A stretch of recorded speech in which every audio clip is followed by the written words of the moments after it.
Hello, welcome to Earrings Off. I'm Lou. And I'm Teresa. Let's get started.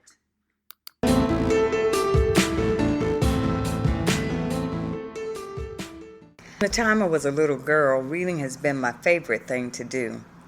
My mother raised 7 kids alone after my father died, and as you can imagine, she was always busy trying to keep all the balls in the air. No matter how busy she was or how tired, when I was young, she always made time to drive me to the library every week. She knew how much I loved to read. Reading was as essential to me as drawing my next breath. I even have a personal rating system for my books. I note on the first page of every book the name of who gave it to me or if I purchased it for myself, and the date it was received or purchased. I then include its rating. My rating system consists of the following specific rating scale. Either I note that it's a gift to myself, a precious gift to myself, a most precious gift to myself, or my highest rating, a most precious gift to myself indeed. It's National Suicide Prevention Month. Recently, I finished a book, Life After Suicide by Jennifer Ashton, MD. In the book, Dr. Ashton chronicles the suicide of her ex-husband and devoted father to their children, Dr. Rob Ashton. Dr. Ashton, a thoracic and cardiac surgeon, killed himself by jumping off the George Washington Bridge in New Jersey. By all accounts, Dr. Rob Ashton was an amazing man, an accomplished professional who was most loved by his family and friends. Dr. Jennifer Ashton did a masterful job in sharing her family's devastation and ultimate survival of her ex-husband's suicide. While finishing up the book, I learned that another physician, Dr. Marsha Edwards, killed herself this week. Dr. Edwards allegedly killed her 2 adult children, 24-year-old Christopher Edwards and 20-year-old Aaron Edwards, before turning the gun on herself. Dr. Edwards was an accomplished and admired professional who dearly loved her children. Maybe Dr. Edwards' death hit me particularly hard because she was an African American woman whose background, as shared in media accounts, would have made it unlikely that she would commit suicide. However, since I was reading Dr. Ashton's book, I had more information to better process her death. Nearly 800,000 people die by suicide in the world each year, which is roughly 1 death every 40 seconds. Suicide is the second leading cause of death in the world for those aged 15 through 24 years old. The American Foundation for Suicide Prevention notes on its website that in 2017 there were 47,173 recorded suicides here in the U.S. That number was an increase from the 42,773 persons who committed suicide in 2014. In 2017, there were 1,400,000 suicide attempts. Suicide is the 10th leading cause of death here in the U.S. In 2017, the highest suicide rate was among whites, while a lower rate, of course, was found in African Americans. In a 2018 Washington Post article by Amy Ellis Nutt, she noted that African American children commit suicide at roughly twice the rate of their white counterparts. Those are staggering numbers and dispel a position long held in our community that African Americans don't commit suicide. It is happening, and the results are devastating to those left behind. Suicide leaves survivors reeling from not being able to prevent the death or to say goodbye. They suffer tremendous guilt.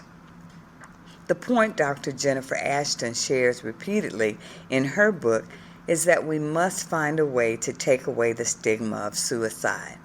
As a community, we do not have the luxury of talking about suicide in hushed tones. acting as if it does not happen in our community, and when it does occur, acting in ways which say its occurrence is solely the result of an abnormality of that individual or their remaining loved ones. You may be tempted to cite our lower rate of suicide and make the wrong conclusion that it should not be a priority for us. Well, if that's your position, refer back to the earlier statistic, which notes that our children kill themselves at a higher rate than any other group. Can you imagine the total devastation that wreaks on a family, on a community? Truly, it takes a village to be on the lookout for signs of depression in our youth, which may indicate that they may literally take matters into their own hands. In her book, Dr. Ashton makes the point that people who commit suicide are suffering from some type of mental distress, be it temporary or ongoing. The person who commits suicide believes that was their best option to end unbearable pain. Survivors are not to be judged and ostracized. Suicide happens. The rates are increasing. We don't have to be hopelessly overwhelmed when hearing about suicide in our community or looking away and pretending we don't know what happened. A simple, "I am so sorry," followed by, "How can I help?" is a great start to support survivors and to help us all to heal. Of course, it is even more important to be proactive. If you know someone who may be in distress, please call the National Suicide Prevention Lifeline. They can be reached at 800-273-8255, 24 hours a day, 7 days a week. We must commit to words and actions in our respective roles of influence which serve to remove the stigma of depression and, yes, even suicide. Knowledge gained from Dr. Ashton's book was a precious gift indeed. Okay, Teresa, well, we've gotten a lot of information today on suicide. Some reasons I read why kids commit suicide is that they are depressed. They feel hopeless and helpless. So what do you think we can do better as parents to try and combat those feelings? You know, I believe it's social media. I think that's where we start. Social media and electronics have created isolation within families in many ways. Families no longer talk to one another. Social media is that thing that is both good and bad. And I believe the greatest impact with that social media is with families. Because of electronics and social media, families don't come together in the way that they used to before. Children are just allowed to spend untold number of hours there. They live out their lives, and there they just covet what they see because people only post, the good stuff. They only post. You mean that stuff's not real? No, I hear you because I'm an adult and I sit home at Facebook. I'm like, yeah, I'm happy, but I'm sitting here on my sofa and I don't have that kind of life. I know, and it's like keeping up with the Joneses. And see, Yeah. You are an adult, like you said, but a child cannot discern that. Right. And it makes it very difficult. And this is so unfortunate. So the advice I would give to parents is to just be intentional. When it comes time to spending with your children, be intentional. Though many times at the end of a work week, when I've come home, I have just been so tired. And the last thing I wanted to do was to have a game night or a movie night. But you know what? That's exactly what I had to do. And by the end of the night, we're laughing and we're talking. And then, it made it all worth it. So families need to really take that time and get to know their children and look for signs that they might be struggling. You need to encourage them to talk. And if you notice trouble, don't hesitate to consult a professional. So another thought I have is that diet and nutrition diet and nutrition play a huge part in our moods, emotions, and our overall well-being. We need to make sure that we get our children regular checkups. And I know that doctors, pediatricians specifically, don't ever really do blood tests on babies and children because, yeah, they don't. You have to ask for it. If you think there's an issue, you should ask for the test and then they'll do it, but it's not standard protocol in a checkup. And just from that, check your hormone levels, make sure that all their systems are a go. I just recently read about the vitamin D hormone. When it's deficient, it can actually cause depression, and correcting a vitamin D deficiency can be quite simple. You can increase it by having more exposure to sunlight. By going outside. And well, we've been told not to go outside. Yeah, I know, right? And so you go outside and you have to, again, this is one of those intentional things, right? So you don't want to overexpose. You want to go outside and have your chest not covered. You want to have your forearms uncovered. You want to go out without your sunglasses. And you want to spend about 30 minutes max in the direct sunlight. And you'll have enough exposure for about a month of vitamin D. Believe it or not. I mean, and there are other ways you can also increase your vitamin D levels by adding things like salmon and tuna and cod liver oil to your diet.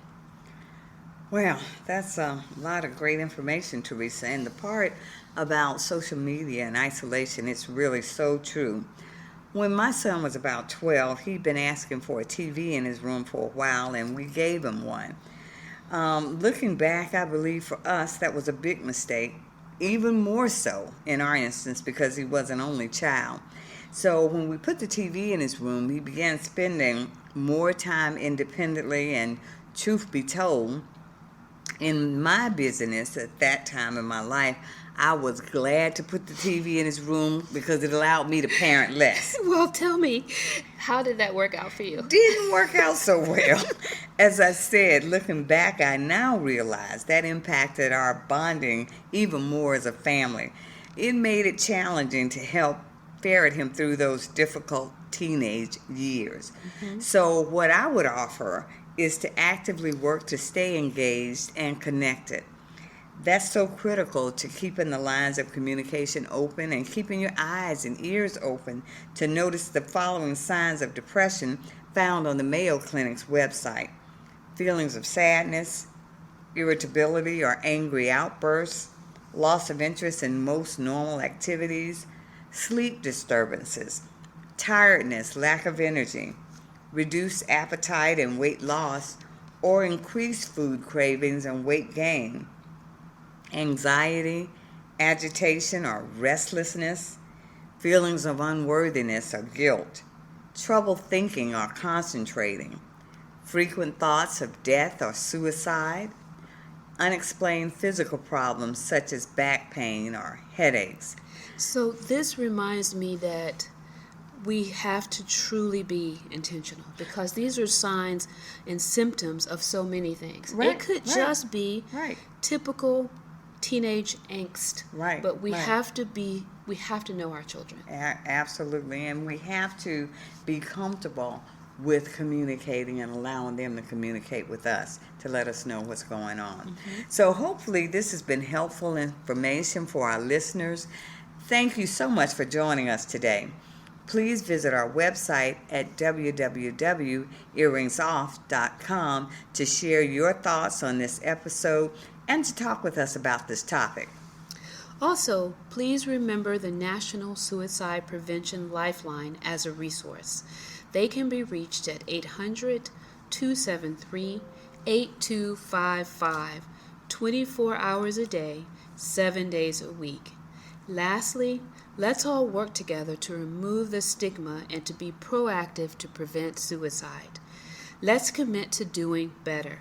Have a great day, and again, thanks for joining us at Earrings Off.